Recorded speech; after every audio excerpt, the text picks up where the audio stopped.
27-year headache.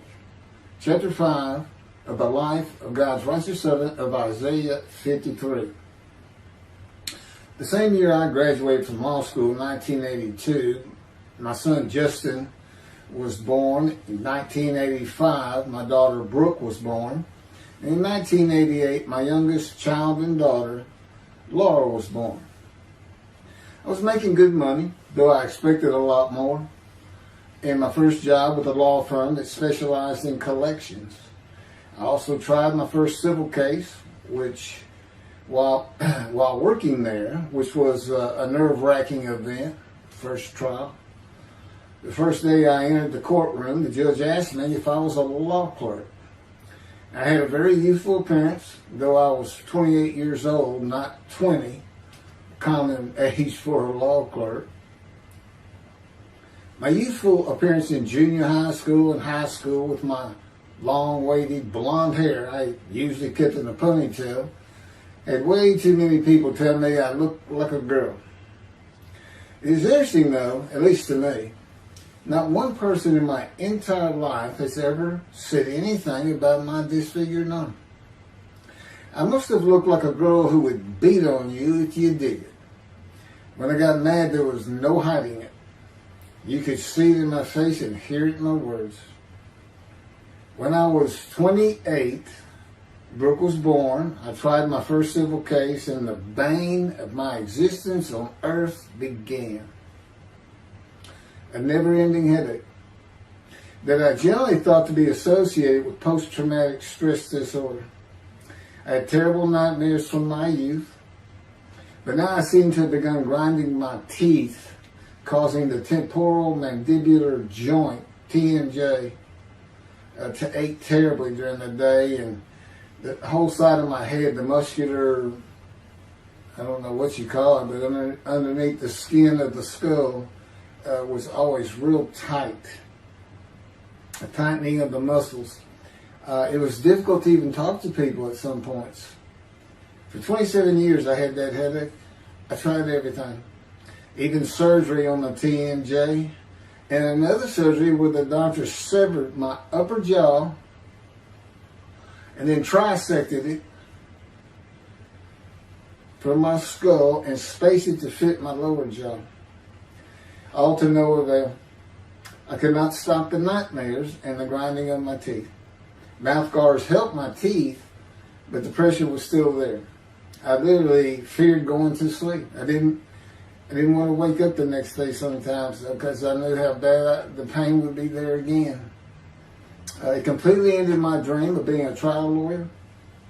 So I got an associate position in an oil and gas firm and began learning how to prepare title opinions for oil and gas companies on tracts of land they plan to drill on. Basically, a title opinion is you start from sovereignty, which is when the state granted the land to someone, usually great, large tracts of land, and from there you get parceled out and cut up, and I'd be chasing one small tract within a very large one almost 200 years ago in the early 1800s, and I would have to create genealogical charts of heirship, for people who died without a will. And they had to know who the family members were. And I got very good at it. And I really enjoyed it. I'd go to small towns throughout Texas and into their courthouses where they would keep all the records of every transaction, of every piece of land in the county. But anyway, there's an awful lot to it. I do go into it in some detail in the book, but I'm not going to for this video.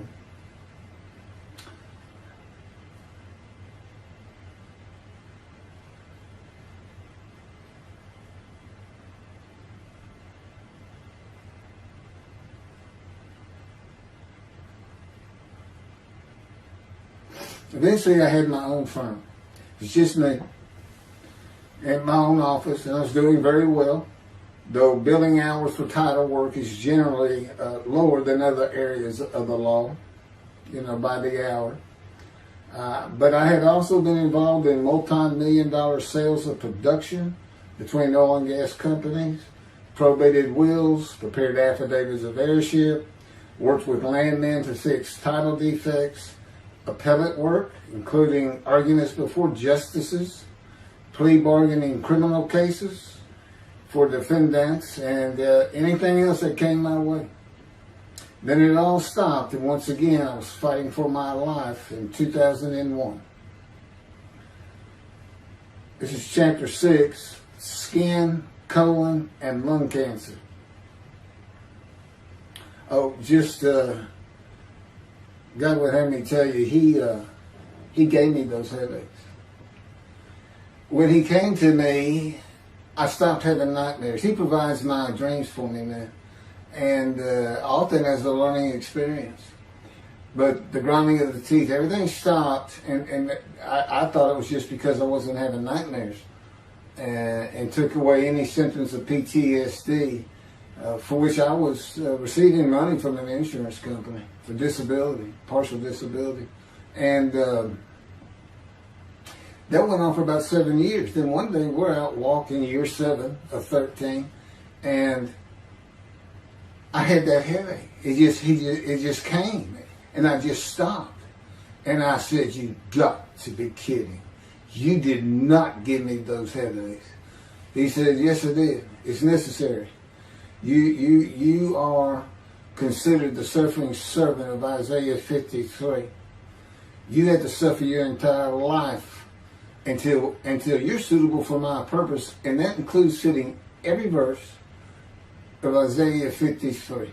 At that time, I had finally read it, 7 years into all this. It was about year 2, I think. But yeah, he did. And, I ended up taking painkillers left and right and drinking with it, as so many people do. I was able to maintain, my life, my work, and everything, but it was enough to put the strain on my marriage that I pretty much blamed myself for it. And I told him I did it. That's the only time I got hot. Disfiguring me, gut shot, those things, they didn't bother me. But I said, you hurt my children terribly with that. Because I became a bad father. I mean, I wasn't the father I could be. I mean, they love me and I love them. We don't have any serious risks. They're off living their lives and they're all doing great.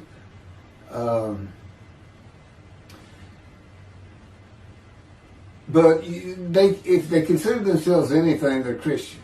And although I don't think any of them are overtly religious, or that they're in church every Sunday or anything like that, but when I started going to the conservative synagogue here in town, and I told them I was converting to be Jewish, they're pretty much just saying I would be a Jew, I guess. I'm not sure, or that I didn't believe in Jesus. It was probably more of it, God says. But really haven't talked to them much at all in 7 or 8 years. But anyway, so God gave me the headaches just to make sure.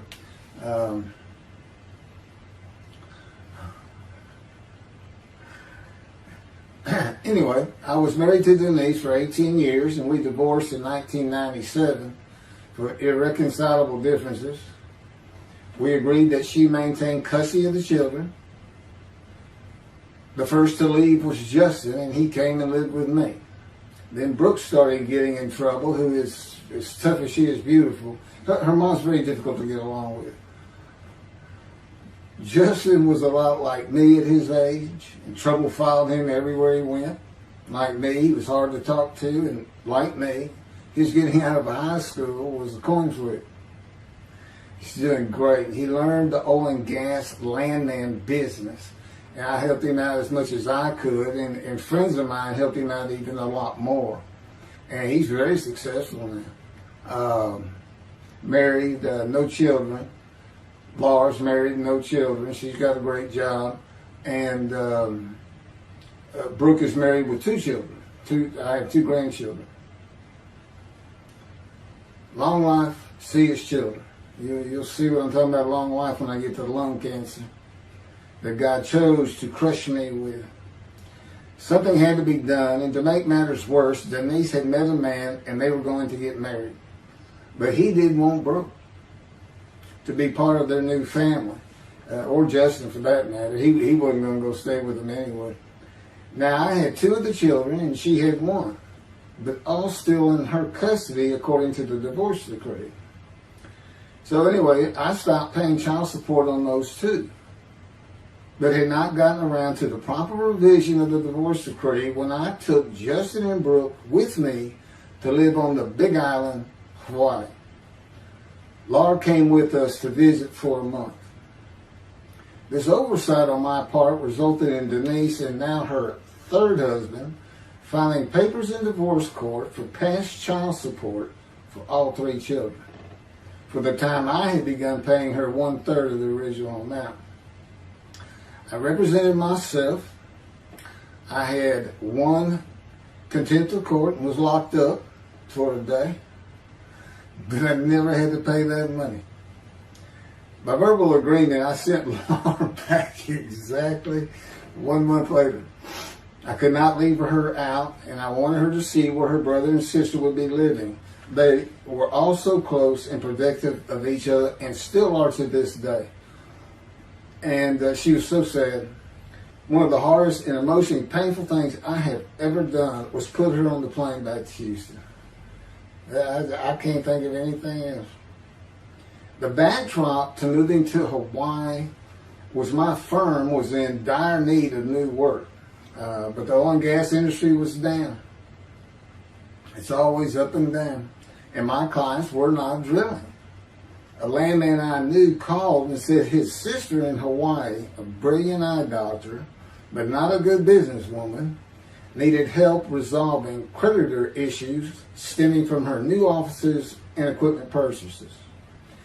I told him it was a good time for me, as things were slow, and who's going to turn down a free expense trip to the Big Island, Hawaii? So I went and took care of everything without charge, but of course everything was paid for. When I came back to live in Hawaii at the urging of the doctor that I had helped, who did not like the look of an abrasion on my chest, and it had been there for years, I was examined by a friend of hers, and it was cancer. I don't remember what the doctor called it. He removed it in surgery with a 6-inch diameter circular cut, and it was not malignant. I could practice in just about any area of the law, and all I had to do was pass the Hawaii bar exam, one of the toughest in the nation. While studying for the bar, my body, all at once, in a moment, told me something bad was wrong with me. I had been running, swimming, riding my bike everywhere I went, letting Justin have the car, and had been feeling good and strong. In a moment's time, I was weak and sick while grocery shopping, and there was a pain in my belly and my abdomen. I did not know it, but a large tumor in my colon had burst through my colon, and I was bleeding internally. I did not go to a doctor, which I guess is my nature. That, and I did not have medical insurance. Anyone asking anyone for help unless things were at a critical stage, such as a bullet wound, was something I couldn't do. There's all kinds of personality disorders. I thought surely it would pass, and decided to just give it time and bear up to the abdominal and belly pain. I continued studying and took the Hawaii bar on Oahu and Honolulu in the summer of 2001. I had lived in pain for so many years from my headache, and passing the bar was so important. I just kept going day by day. Pain was getting worse, and but I kept exercising. It was the only time I didn't focus on the pain. I had always been a fast healer, and I thought in any day it would just go away. I finally could no longer take it. Brooke, it turns out, was in Houston visiting with her mom, and I left Justin at our little, we called it the Little Green Shack. There wasn't much to it. We weren't there very often, really, except to sleep, and went to Houston to find a doctor for diagnosis, staying at my parents' townhome, which is where I'm at now. I had allowed my major medical insurance to lapse using premiums for child support when things had gotten lean. I just needed someone to tell me what was wrong. I would find a way to take care of whatever the diagnosis was. Early September, I was close to dying, lying on the floor of a dingy apartment of a friend who traveled for work. I could no longer get up to even try and get medical help. And I had not told anyone how bad it had become. Then the planes hit New York. Seeing how grief-stricken so many relatives were on the news, I began to think for the first time how awful my children would feel when they found out how and where I died all alone. So I asked my father, again, it's hard for me to ask people for things, for the money to pay for a colon examination that had been suggested by a doctor at one of those clinics you find in a strip mall, the only places I could afford. The doctor who performed the colonoscopy finally found what was making me so ill and unable to eat. A malignant tumor 6 to 8 inches long that had burst through my colon, and I was bleeding internally. You know, I come out of anesthesia, partial anesthesia, and he's holding this picture, and there's this great big purple blob, and he says, I couldn't get the scope past this. It's not a good way to wake up. To say it crushed me in my life is an understatement. The pain, the weight loss, inability to eat, all I could do was drink calorie drinks. Began about 4 months before the colon examination. That was 4 months of sheer pain. But as it turns out, I did pass the Hawaii bar exam. It was now early October 2001. The doctor told me, look, you don't have insurance. Go to Bentop Hospital. That's the hospital I went to when I got gunshot. I prefer gut shot. It sounds better. Yes, man. And he gave me the pictures from the procedure showing what he could not get the scope past. Just shaking his head and saying, you should have come in much earlier. So I went to Bentop thinking I was here in 75 on October 5, dying, but I did survive. And here I am again on the first week of October 2001. I showed the pictures to the admitting nurse. Instead of them sending me to the waiting room, she just looked at me and she said, this is a public hospital. I mean, you can wait all day long to have a cold check. She looked at me and said, why did you wait so long? And how are you still alive? And I told her, I have no idea. She did not send me to the waiting room, but had an orderly take me immediately to a room. There they hooked me up to a morphine machine where I could hit a button at a time interval I can no longer remember and receive a small dose. I do know I never missed one. I was very depressed, and my parents who waited in that line for admittance with me looked so sad and depressed.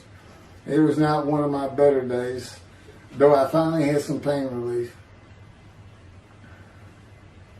Day after day, I lay there waiting for the next test they would run. It was during this time I received notification that Denise had filed papers in the divorce court to recover monies for the time I was taking care of 2 of the children. It's also when I received notification from Hawaii that I had passed the bar exam. So, Bentop Hospital, what a lifesaver. I mean, young surgeons in like Baylor University, medical schools, it's a prime position to get your hands on if you're going to be a surgeon, because you're in surgery all day long and all night long. As long as you can stand up, they're bringing people in. It's just a real hot spot in Houston and a great hospital, but it's not a place you want to stay. You really don't. My doctor would come in and be out so fast, I never knew what was going on. He did tell you my previous surgery to my abdomen, where they opened me up from stem to stern, complicated removal of the tumor. On October 25, my son's birthday, who was now stuck in Hawaii, They cut me open again and removed the tumor. It was about a week or so later, I was released with a schedule for chemotherapy. I returned to the dingy apartment all alone, and I just stared at the television for weeks. And chemo is so depressing for those who have to go into it. A small room with big chairs for about 20 people who all look like death, including me. Everyone with an assortment of bags of chemo dripping into our arms for hours. It took about 8 hours before I really got sick from it. And I had to park a long way to avoid paying for parking and drive a long way to the apartment. It was a very gloomy fall and winter. When I completed my chemo of once a week for 6 or 9 months, more tests were scheduled. I do not remember how many months the chemo lasted. I do remember I did not finish, missing the last 3 sessions. At the end, I could not get out of the door without bursting into tears and just not go. It just wore me down to nothing. On the bright side, it was my door. I had my own apartment called the Loft. That was brand new and very nice on a bayou close to downtown Houston with a running trail alongside it and lots of woods near Memorial Park where I had been running a 3-mile circuit since high school. I returned to being told for follow-up tests, including x-rays on my chest, and the colon cancer had not returned then and to this day. The chest x-rays were another matter entirely. The doctor told me he had bad news and showed me the x-rays telling me the white spots I was seeing was cancer. They were everywhere. Lungs full of cancer, he said, at a stage I could not be treated with any success. My dad was with me, and I asked the doctor, well, what does that mean? And when he said you need to prepare for death, the look on my father's face was so sad and hurt at the same time I'll never forget. And we've been through some tough things in this house. Every house we've been in. It didn't affect me one bit. I did not feel anything. I was too beat down from the chemotherapy to care, I guess. God tells me I had a lot to do with that. And in fact, I just, no matter what they said, I didn't think I was going to die. But I didn't know that. I just wasn't having that conscious thought. And God says he had a lot to do with that. Of course, he hadn't spoken to me yet. I had never seen a doctor for cancer or any other ailment since that day. I had to get Justin home was all I thought about. But I needed money. I found an old client that needed a title opinion for a drill site well. I struggled through that and got my boy back to Houston. And it was tough. I was so weak. And it had been so long since I really had done any title work. And just going to pick the work up and visiting with the client was a major to-do for me. But we got there and I got Justin home and he went to live with some childhood friends. This was now 2002 and going into 2003. I just walked all over the running trails in the 3-mile loop at Memorial Park and in the woods day after day. I didn't think about dying, but I did start. But I did not think about restarting my law practice either. I watched a lot of television and played video games. I watched the Tour de France for the first time and got inspiration from Lance Armstrong. I was still alive though, and the funny thing was my lungs never bothered me. I was never sick. It's because God had already removed it. After I got the news I was dying of lung cancer, he took them from me. That's what he tells me. And I don't have any symptoms. As you'll see right here, in 2005, I picked up some title work here and there and made an office out of my loft. I bought my first motorcycle, soft-tailed lowrider Harley Davidson. First time in many years I was happy. I loved riding that bike. In 2006, I did some landman work for standard day wages and began dieting and running.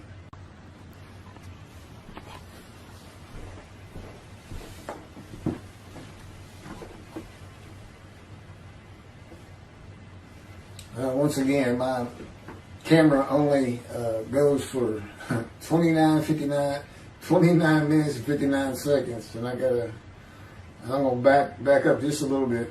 In 2006, I did some land work for standard day wages and began dieting and running. I had never been a swimmer in terms of training for it. I love the water and swimming, but I never trained with laps at different paces and various distances. Mostly because I was so slow, because of my right arm. I was reaching an age, though, where endurance in my running was more important than speed. And so endurance swimming was too. In Hawaii, I had seen the athletes come to Kailua Kona, where we lived and where the Ironman triathlon begins and ends. Matter of fact, my little green shack was just right on the route to where they start. That was a fun week. And it was amazing watching the athletes train and prepare for the race. I would think to myself, a human being, the human body cannot do what they are doing. Yet they were and they did. It's just amazing. I decided to learn how to swim more efficiently and how to train for distance and endurance. Get a regular and triathlon bike and enter some triathlons. I was still alive and finding a direction and purpose in my life. Training every day for long periods of time. It really helped with my headache and I slept better. In 2007, I signed up for the March 30, 2008 Lone Star Half Iron Triathlon in Galveston, Texas. And the October 5, 2008 Longhorn Ironman 70.3 in Austin, Texas. You cover 70.3 miles. And you got to do it under 8 hours. And I did real well in the first one. As far as my time, it's 7 hours and a little bit. But I barely made it without disqualification in the one in Austin. And it was primarily because of the hills. It's this very hilly area in central Texas, I guess. But I did make it, and swore I'd never do another one. But I did that after the first one too. It's tough. My insurance was still paying for my inability to work, primarily based on the headache and a diagnosis of PTSD. So I was not working, and I got real serious in training to swim the 1.2 miles in the ocean. And that would be in Galveston and in a lake in Austin. 56 miles on the bike and a half marathon, 13.1 mile run. That's what I was able to do with a diagnosis in 2001 of lung cancer that could not even be treated, stage 4. And that's just about impossible. It would take a miracle of God for that to happen, because generally you're going to die within 1 year. They say if you get lucky with good medical treatment, you might make 5 years. But 1 year is the standard, if you can make it that long.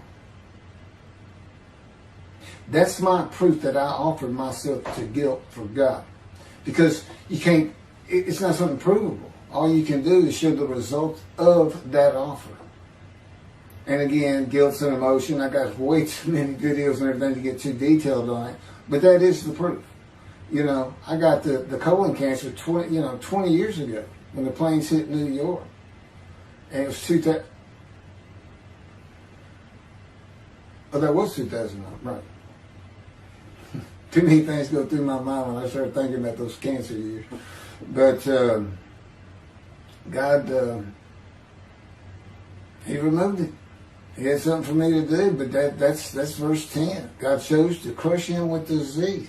And as I've mentioned, the reason he chose that is to show that I was blemished, defective, could not possibly be an offer for sacrifice, because he knew what the Gentiles were going to do. They were going to put an unblemished lamb in there and call the Jewish people's Bible their own, and use the laws of Leviticus, not unlike Mr. Tovia Singer and his 6 million blemished ram sacrifice by Hitler, the righteous servant of God. How that seems to read. He's welcome to respond any way he wants to that. But it's on the video, it's in the book, it's in quotes by him. It's from his midrash, from his site. And he said, share this with everybody. Everybody can take it and just share how great my knowledge is. Well, it's lacking in some areas. There's any question he's an intelligent man. But his reasoning capabilities, in my opinion, at least as to Isaiah 53, are severely wanting. I am that man. And God's going to give the Christians hell with it and with me. Just like I just heard this for the first time on the video. When all of a sudden he had me say that Jesus announced he wasn't the man of Isaiah 53 on the cross. When he said, Father, Father, Father, why have you forsaken me? Because he was about to die. In Isaiah 53, who he thought he was, and he's not, who he didn't fit the verses, but he thought he was, he's supposed to be exposed to death, but given long life. So boldly he goes into the Roman Jerusalem and gets himself taken up. He's not worried. Delusional, yeah, maybe, but as far as I'm concerned, he's nothing but a story. He never existed. And the story starts with the Essenes of the Red Sea Scrolls and the teacher of righteousness. Real quick, I'll go over that. Here's the thing. Their founder is called the teacher of righteousness. Okay? They were great followers of Isaiah. They had the great scroll of Isaiah. They're prolific writers and copyists. They had their own gate at Jerusalem. The Essenes gate. Now, the New Testament never mentions them. You got Pharisees, Sadducees, Essenes, but they never mention an Essene. And Jesus, quite frankly, would have been one of them. Because they embody who he is. They didn't like riches, hated sinning. They didn't like material things. They removed themselves from Jerusalem, in the most part, to those caves by the Dead Sea for that very reason. But they did have a gate. They still had people who would be there, and you know what they would do at the gates? Tell stories. That's what you do. You tell stories, and it is a great story. Here's this guy, he's connected with God. Back then they believed men were gods. Caesar was a god. Over in Egypt you had the same thing going on. It's a common thought that men could be gods. And this story just springs up. And there isn't any question. They'd have gone and questioned him. I mean, they're sitting right front and center in Jerusalem. You think they didn't hear about this man walking on water, raising the dead, feeding 5,000 with 2 fish and 5 loaves, turning water to wine? That alone, Rome would have said, Caesar would have said, he does what? He turns water to wine. Bring him to me. Don't touch a hair on his head. You don't kill the man who turns water to wine. You send him out with your armies. Make your men happy. It's there's so many ridiculous aspects to it. Most particularly, God performed a human sacrifice for the sinning Gentiles. He's left the sinning Jews for the sinning Gentiles. But he gives them an out, these Gentiles, not his chosen. He gives them an out. I know, I'm going to kill my son for you. So that you'll be forgiven of violating my commandments and laws. If anybody knows God, and the Jews do, and I know him like nobody's business, that's not him. That's not him. I mean, he told the Jews, I'm never going to leave you, but I will punish you. Now that's him. That's him. And he'll put you through hell just to make you a better person, a better people. And he has no plans of changing that. He's not going to change the minds and the thinking of billions of people to make them love the Jew. He's just not going to do it. And the practicality is he didn't create man for him to even be able to do that. Now, he could have created humanity where he could do that. He could change the mind of everybody at the same time. But I'll tell you on this, he's been working on my mind for 13 years. It is one brutal cop bump. It's a very one-on-one affair. Now, he says, I could just kill everybody. I mean, that's easy enough. That's easy. I could just kill everyone, but He said, that's not, it's all about this. You got to know how to read the Bible. It's written for antiquity first, and the Dark Ages, and then the Age of Enlightenment. I mean, basically he's saying you've got to go back over it. You've got to check these guys. You've got to check Rambam and his speech. God's going to make the world speak Hebrew. Or, they will be the pure speech. You got to check some of this stuff. And I read Rashi's, I went through his Isaiah 53 Midrash, and all I can say is very unimpressed. I've seen what he has to say in Malachi. He didn't pick up on any of this. He didn't know what the angel of the Lord is, the angel of the covenant that you desire. He doesn't know how Moses goes by a burning bush that's not consumed. The angel of the Lord is in there, and God speaks. I do. To me, it's just like, well, you just get some basic concepts, and all of a sudden, and quite frankly, it'll open up the scripture to the Jews.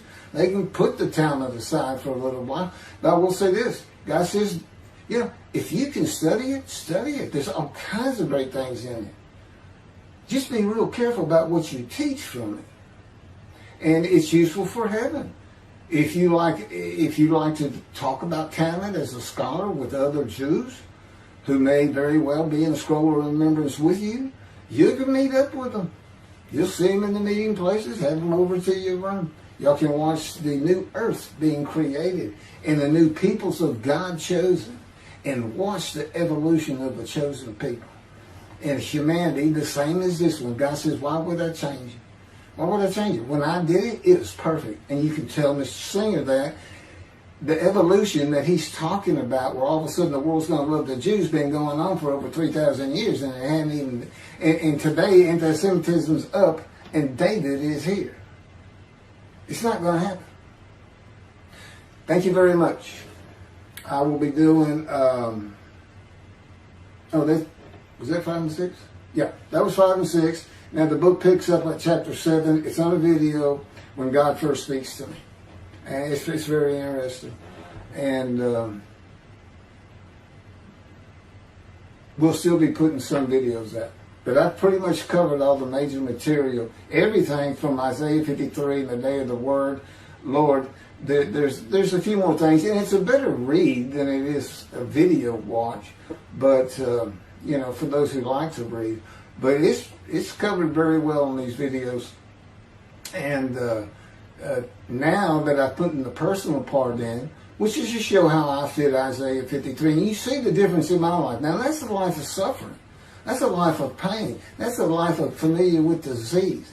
They say, gee, well, he died on the cross. He was scourged. He was scourged and this and that. Do you know how much he suffered in his life? I mean, he's not even in the conversation as a man of suffering. He's not in the conversation. Thousands and thousands and thousands of people died horrific deaths back then and by crucifixion.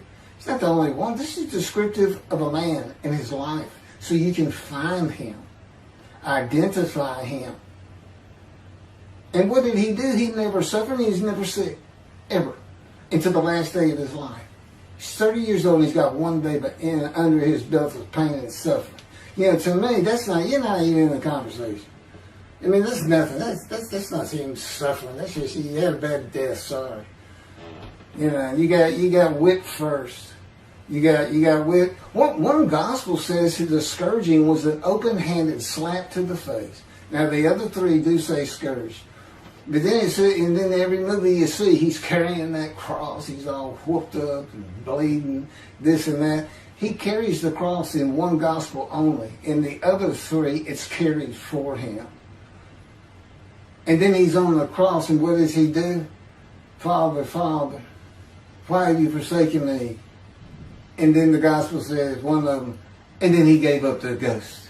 He gave up and died. I laid in the back of an ambulance for 8 hours, doing everything I could in my power to stay alive. Just gave up the ghost. There's another video where we make that a little bit more humorous. Anyway, thank you for listening, and I guess that's it. Thank you.